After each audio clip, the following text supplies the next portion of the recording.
but not live. What's hot in the world of weddings?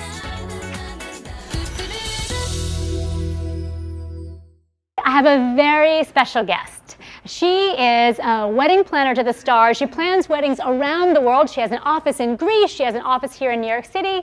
She has made magic for many people, including my favorite star, Robert Downey Jr. She planned his wedding. So please welcome Sofia Kroko.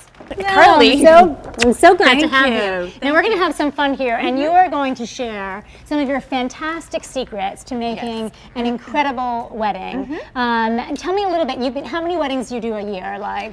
It all depends where the wedding is happening. Here, overseas, we try to balance as much as we can. We don't do more than a gazillion. we can I'm handle. sure. No, you do but you do tons of really beautiful weddings every year.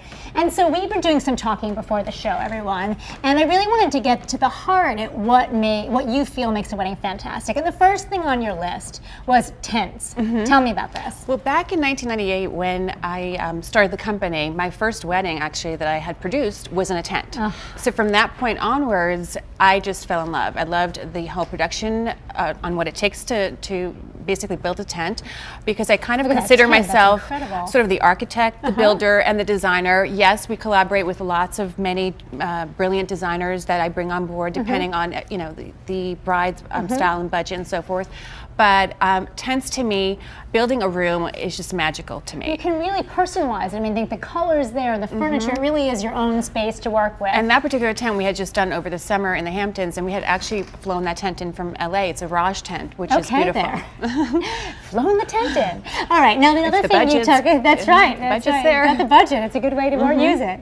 Another thing you talked about is mixing sort of different types of elements, different textures. And we see this beautiful picture here of a very modern vase, but with organic elements. So that's something you do a lot. I do. We just basically work with what's around us. Whatever we can grab off someone's shelf, someone's backyard, or whatever, we sort of kind of fuse together and make something beautiful like this. Again, here, this was a wedding actually I had done in Greece, and rocks were a big sort of thing for the bride, and the entrance into that particular venue was just lit up so beautifully that we laid those rocks along the way.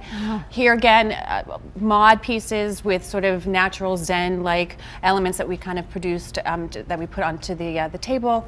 That actually was same event that we're looking at. We did these sort of bird vine, big globe over next to the paper lanterns that we did.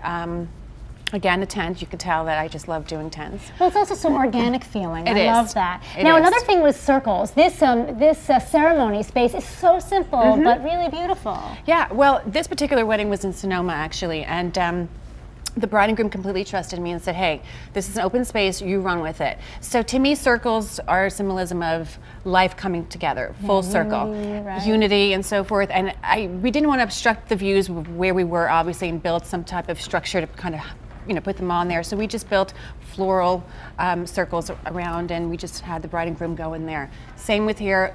Thinking outside the box, not doing the regular, rectangular and square cards. We did circles for escort cards for another event. I love it just the handwriting on it too. Just simple handwriting. It's very casual. I think it's nice to have those casual elements. And makes people feel less, stuffy. Yes. Okay, now another element is incorporating culture. This wedding is extraordinary. Tell me about this. Well, this one was actually an Indian Hindu wedding, and peacock was sort of the base. The bird, that is. And peacock is also a hot trend right now. It's so interesting. It it's seems culturally to be. significant. It is. So we basically started it from the invite, which we just showed earlier, and then we built this massive, beautiful 66-inch square escort table with beautiful peacock feathers that actually Matthew Robbins designed. Oh, beautiful. And then we finale'd it with this grandiose Ron Ben Israel cake. I know, and thank you, Mel Barlow, for all the photography. Yes. It's so great. What an incredible. I like how the theme is carried all the way through. But this shows another thing, uses like very interesting display of food. And another way to do crudité.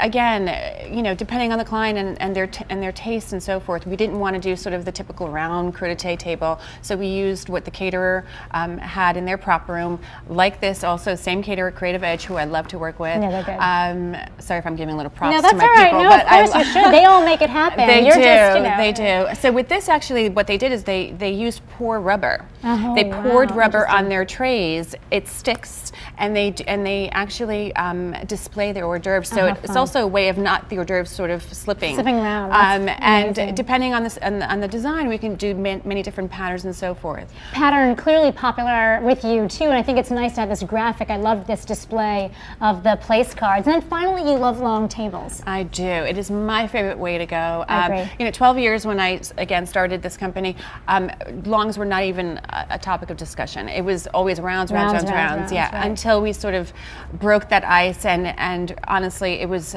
my favorite. It is still my favorite way. It just really lends itself as far as the drama and the elegance and the interesting elements that we can actually do on the tables that really rounds don't lend yourself to do. I've also found at times it could even be a money-saving thing for brides, because you can be so dramatic in multiple places on a long table. You don't have to. I mean, that was luscious with all the flowers down the center, but it is something. Be flexible, brides. I agree with you. Long tables are the way to go if your ceremony site has them.